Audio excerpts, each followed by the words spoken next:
excited to let you know that I have another interview, another nice and lovely interview for this morning or afternoon, actually.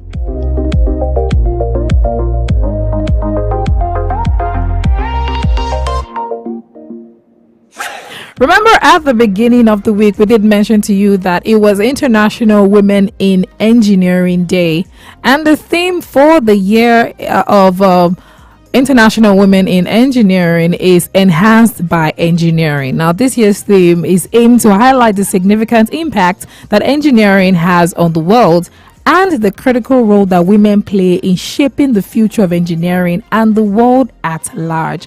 And I am very, very happy to let you know this morning that I have a fantastic guest right on the phone with me. I am talking about Olasumbo Olaniyi. She is a trained architect, researcher, and spatial practitioner. She is pursuing a PhD in architecture at the University of Plymouth, United Kingdom, and she's working directly in the Justice and Imagination in Global Displacements group, dissecting and reimagining. Parallel to this, she contributes as a research assistant in the Arts and Health group. Ladies and gentlemen, without further ado, please help me welcome Olasumbo Olaniyi.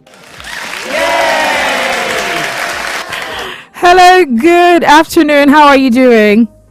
I'm doing really, really good. It's such a pleasure to be here. I'm so happy to have been given this opportunity. And yes, I'm looking forward to having a very, very interesting conversation today. It's one of my favorite things to do. So I'm very happy to talk about architecture and engineering. Thank you for having me once again. Thank you so much for being a part of the conversation today. We really appreciate that you took out some time to speak to us on this conversation that we're going to be having. So today, our conversation is on females in male-dominated fields. I mean, you are in architecture, you are an architect, so you would definitely understand, what this conversation is about. But, just before we get into that, I want to ask you how you started, because I'm reading through your profile right now and I see that it is heavy. Your profile is loaded. It's a big one. And honestly, I am so happy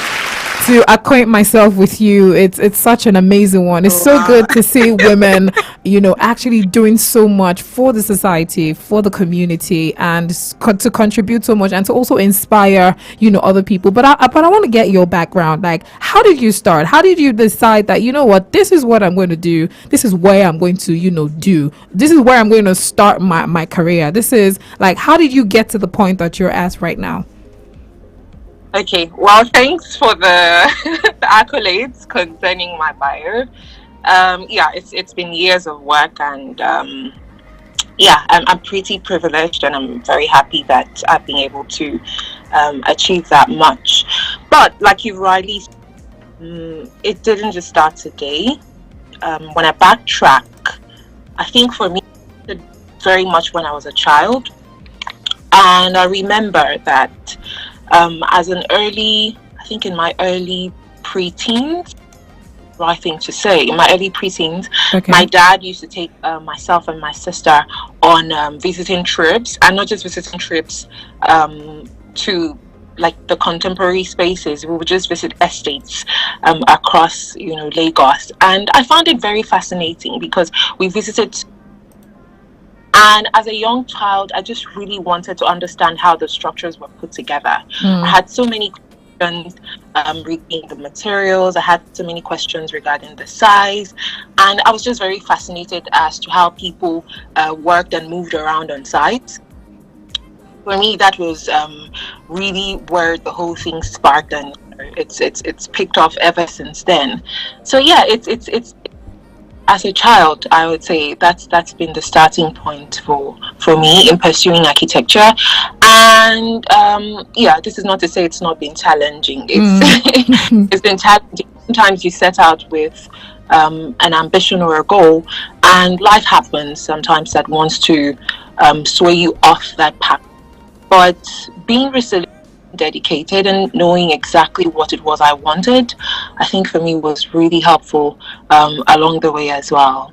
Amazing, amazing. Thank you so much for sharing your background with us. Now, I want us to dive into the conversation that we're having this morning, which is females in male dominated fields. Now, I mean, so far, how have you been able to navigate the challenges, first off, of being a woman? Because, I mean, we all know this conversation of equality, equity, being in a male dominated space and all of that. But how have you been able to navigate these challenges, particularly because of the fact that you are in the UK?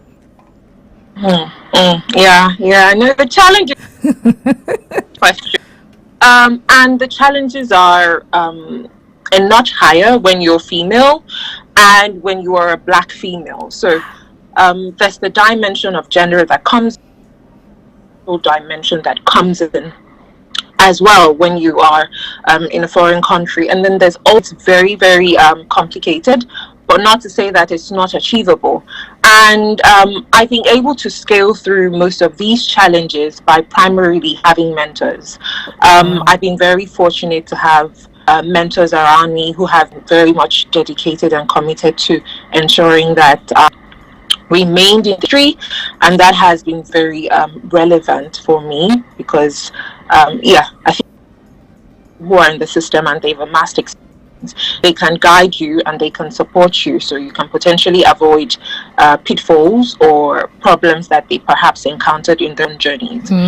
So I've also for me, I've had role models that I look up to in the industry, people like Professor Leslie Loco, people like architect Yinka Williams, people like Jacqueline. So it's been so helpful to actually achieving a lot in the industry. And sometimes when I feel like I'm about to give up, I just remember that they're there and they're currently reaping the results of the persistent rather in a very constricting. I would. And then on the has been networking. Whether or not you like it, you just have to network. You are not an island. You cannot achieve everything on your own. And in reliable networks within the profession and outside of the profession has also been very, very helpful. That has opened up opportunities, and that has also opened up my knowledge of opportunities as well. Yeah. So it's been really, really good. And on the last note, I would say that intentionally building relationships. I think sometimes people's personas get into the picture, and I'm one who's pretty much reserved, but there has to be that intention to step outside of your comfort zone and to intentionally build relationships. So for me, I've been with my peers and with my colleagues and even with people outside of the industry across many levels. So you talk about managerial level, administrative level, because every single on that chain actually does have a function and they do have an impact. So those would be the ways in which I've been able to navigate some of the challenges that I have encountered in the industry. Fantastic. I love that you broke it down that way, because I was going to ask some other questions that had to do with that, but now that you've broken it down that way, so I can just link it into these questions. Now, you said something about mentorship, and very good of you to actually mention all the mentors that you have worked with, or some of the mentors that you've worked with, and also the role models that you have had so far in your journey. Because first off, it's very important that we give flowers to people that have contributed to our journey. So I really love that you did that. Now, secondly, is the conversation on mentorship can be very interesting. Now, first, I want you to use like a personal story or a personal experience to let us to see how you journeyed into the world of mentorship. Because I mean, a lot of people, we've had this conversation before on the radio, where a lot of people have been struggling with the idea of mentorship. Like, okay, so how do I know that this is the person that can help me in my journey? Oh, how do I reach out to them? What if they say no? Like, okay, so how do I introduce myself to them? Like, how do I get into their world? Isn't it too big for me? Especially if this person is a popular person in the field that you're venturing into. So how do you go about that? Yeah. No, those are very, very pertinent issues that you've raised. But I think, yeah, along your journey, things happen to you that, sort of tick your reasoning. Hmm. And for me, that when I completed my undergraduate degree, Okay.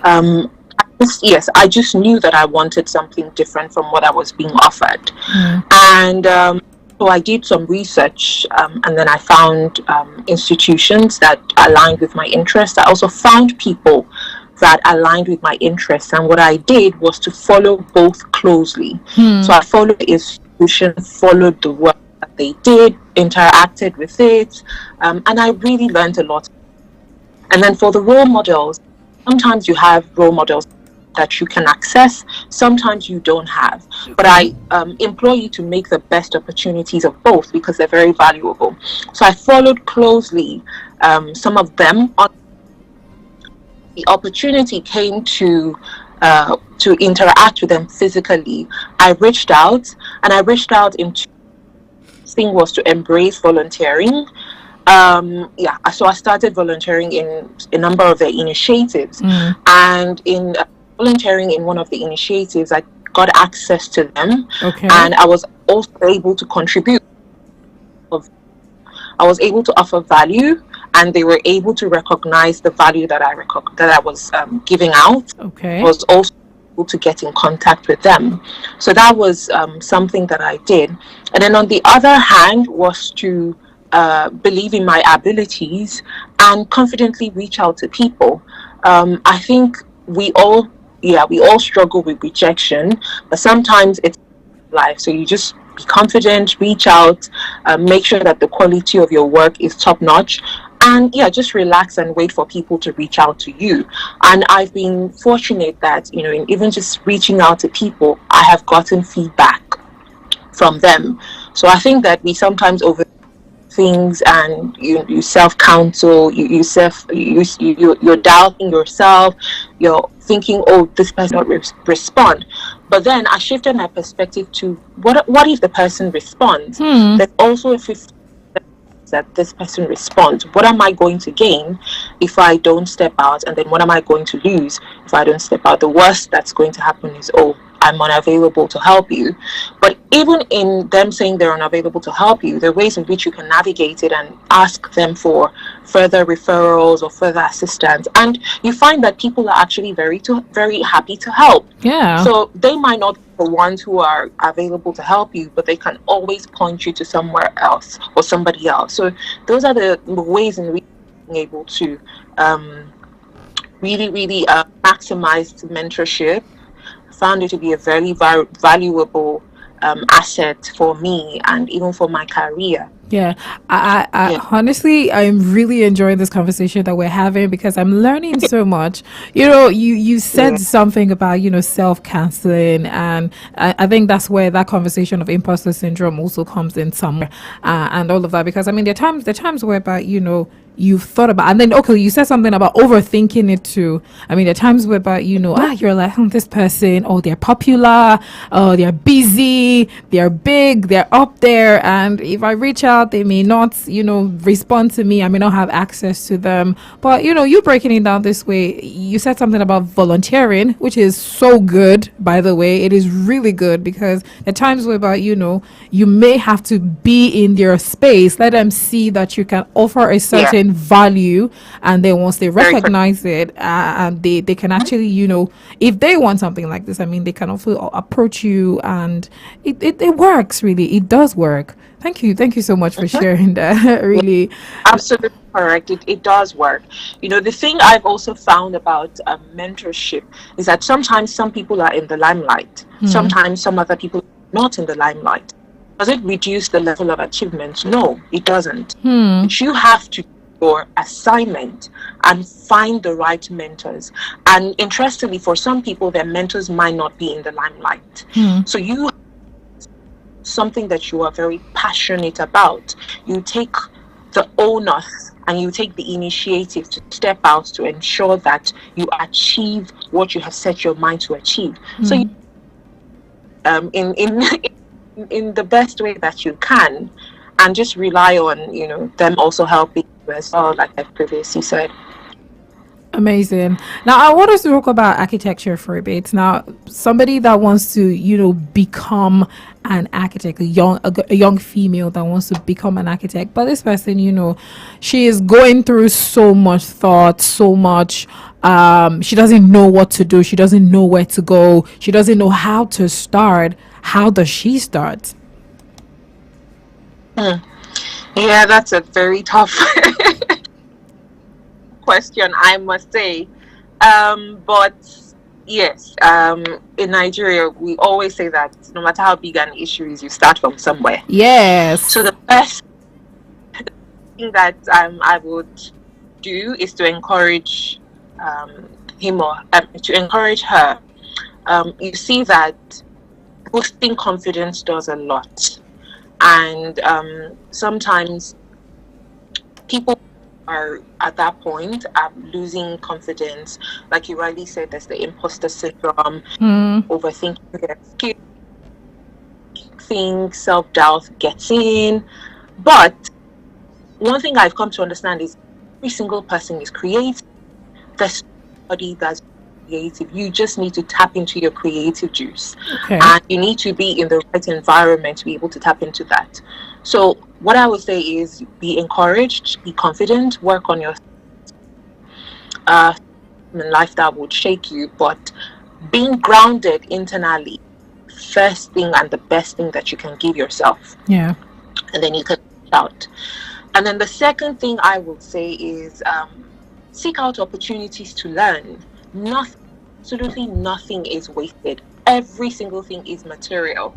So if you would embrace volunteering, if you would embrace engaging in workshops, if you would you step out and engage in assistantship roles, maybe if you're on holiday from school, within the short period while you're on holiday, you take a short job somewhere that would expose you to the business world, that would expose to people who are in that field. I would encourage that you do that. And then I would also encourage that you begin to put together some of your, I would call it portfolio picture. There's a document that we put together that encompasses all your skills, all the things that you have done, all the products that you have produced. And sometimes this could range from sketches to collages to pictures to videos, just anything and everything creative. And I would just encourage you to begin to put them together, because all of that is also evident that you are creative and that you're thinking in line of venturing into architecture rather. So I begin to encourage you to put those together, and while you're putting that together, to also push yourself and push yourself beyond your comfort zone, to explore with materials that you are not familiar with.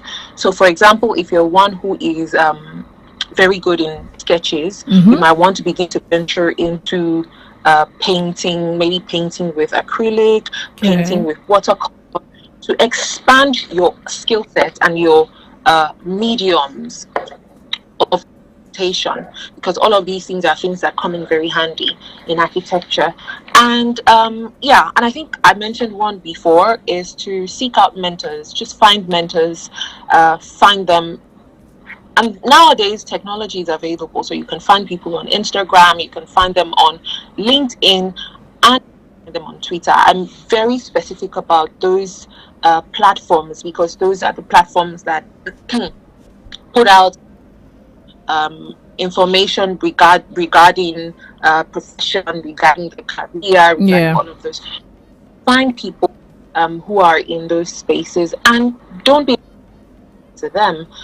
Send them messages, and for the best. So that would be my advice to someone who is coming up. And then I think finally the last thing is to be encouraged. Yes, the tough times come, but like the book says, just never lasts.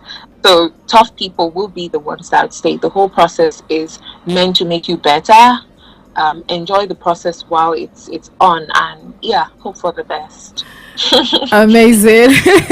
Thank you so much. I have one more question that I want to ask you, and Women generally always have so much to do. First off, you have to take care of yourself, your body. Different things come up as a woman. That's one. Secondly, if you have a family, either you're married or not, you have to take care. There is that pressure, there is that responsibility placed on you to take care. And then now you have a career, you have a job, especially if you have a career in engineering, in medicine, whatever career it is that you have. How do you strike a balance? And this is a personal question for you, because we want to see, is Yeah. it even possible to strike a balance? Is balance possible? Yeah, that's a really good question, because I still on a lighter note, I still put up a post on LinkedIn today, just expressing how extremely busy my month had been, and I struggled with some of my commitments. So work-life balance, can it be balanced? Well, I don't think I can answer that question, because honestly, it's very tough. It's very to a good extent. Career progression and all that I've been able to achieve, yes, it's very evident that I've been able to find a way around it. But way around it by doing some things, or approaching it this way. First of all, by prioritizing. It's very necessary to prioritize in every season of your life. Looking at my academic journey and then my professional journey, when you're in undergraduate, it's very different from when you're in postgraduate. It's Yes. very different from when doing a doctorate. It's also very different when you are working in an office, working across different roles. I've been able to work as a research facilitator.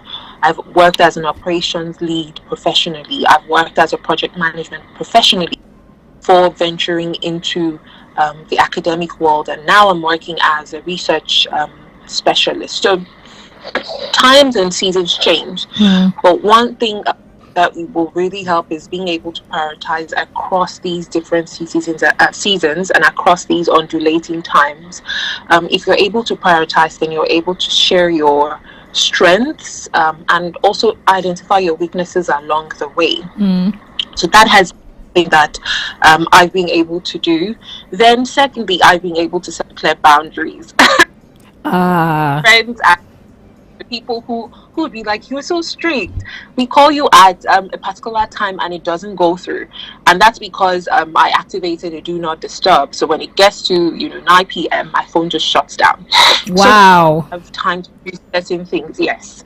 So it's very necessary. You need to have a very disciplined life. You need to set clear boundaries. You need to set when it's work time, when it's personal time.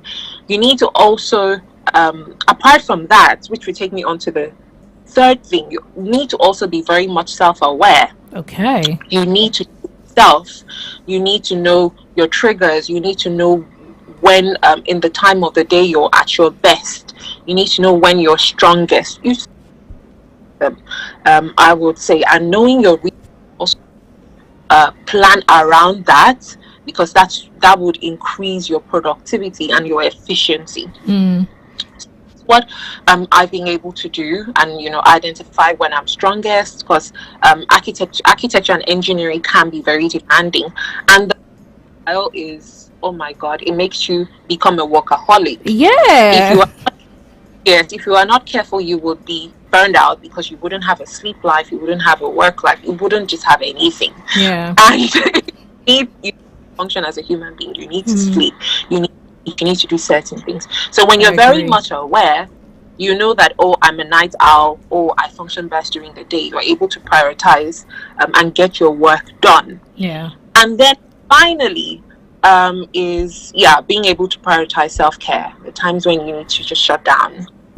And I do regular breaks, and I extend those regular breaks even to social media. So there are months in the year when I'm just off all forms of social media.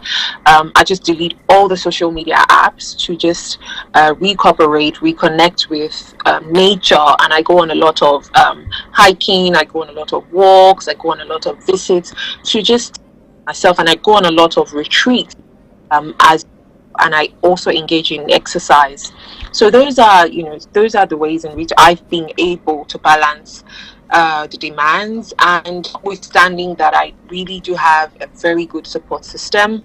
My friends, my family, my parents, oh my God, they've been they've been, and my director, they've been very much supportive, and I don't think I could trade them for anything. So Wow. that's been how I've been able to manage, to be honest. I mean, I love how detailed you are in breaking down things that have been that have worked for you. Thank you so much for sharing with us today. Honestly, you see that part where you talked about boundaries is so important, because there are times where everything just comes into everything, and a lot of people are afraid that, oh, if I set this boundary with my friends, it may mean that I may not have a social life anymore, and sometimes it can be a bit difficult as you grow older to make more friends and all of that. So people Yeah, are quite scared, like, oh my goodness, yeah, or people will start tagging me or something. Oh, they're not going to invite me to the cookout anymore or the wedding ceremony anymore, and all of that. It is very scary. And you're like, oh, okay, so maybe let me just pick this last call. And then you realize that 2 a.m. in the night, you're still speaking to this one friend, and you still have to go to work and still have to mix it with some other things and all. But I think, setting boundaries is very important, and shutting down social media. You see, that one that you have just mentioned is very tough. It's very, yeah, very tough. yeah, Oh my goodness, yeah, because everybody wants to be abreast of what is going on. It feels weird if you are not just on social media for like an hour or 2 hours. Like something has just happened, and you're like, oh, what happened? Oh, you're living under a cave. You didn't know that this just happened, and all of that. Wow. And then you take it for yeah. months. Wow, that's amazing, really. Yes. No, it takes a lot of, honestly, it takes a lot of diligence. When I started the routine of shutting down my phone, and I remember then, thanks to my mom has also been very helpful. She was one of the people who sort of suggested it. And I remember that that's a bit too stringent. I wouldn't do that. But one that I remember that she harped on is, if you would like to do that, communicate that to your tribe, to your colleagues, to your clients. And I remember doing that. So most people just know that, okay, if you call me after a certain time, I'm not reachable, and I would respond at a particular time or whenever Wow. I'm available. I think people just got used to it because I communicated. I didn't just go on and, do that without making it known to people. And everyone pretty much adjusted and worked around it. So I've come to understand that people will adjust, but yeah, people would adjust. You just maybe overthinking things will not help. Communicating respectfully, I must add, is very, very useful. And then also with the with the social media, oh my God, that's so hard. It That's so is hard. I hard. wonder how we all got addicted to it. Not to say, because it's so much Yeah. fun, and the fear of missing out of information, like everyone says, gets to you. But you'd realize that actually happens outside of social media. And when you interact with people who don't have social media accounts, because I've also done that, and I find their lives pretty much interesting and very much at peace. Wow. So I've also around people who don't have, and I have just interrogated them further to find out why they don't have, and their reasons are pretty much valuable and interesting. But for me, who has choosing to remain on social media, then I have to choose to regulate it, because there's so much information there. There's good stuff, there's also bad stuff as well, and sometimes you really can't select what you engage, because you know how it works. The timeline, it just brings so many things your way. And even though the algorithm works in such a way that it's customized to you, sometimes Yes. some of these funny stuff still find their way in essence, and that settles in you as a person, because our minds are very magnetic. Almost every human being can retain information, and you process it up to that it gets into your subconscious. So it's a very interesting process. There's a documentary called The Social Dilemma. That's also a very interesting and enlightening documentary that I think every single person should watch. So yeah, it's an interesting thing. Thank you I'd say. so much. Thank you so much. This conversation has been enlightening. It has been amazing. It has been insightful. I want to appreciate you for taking your time out to have a conversation with us today. Thank you so much. It's been an absolute pleasure. I look forward to many of these kinds of opportunities, to be honest, because I want more people to know about it. I want more people to get interested. And from seeing people like me doing really well, that's also very much inspiring. Yes. And they can connect to my experience as well. Yes. Yes. We cannot wait to have another conversation with you very, very Fantastic. soon. Very soon. We appreciate it.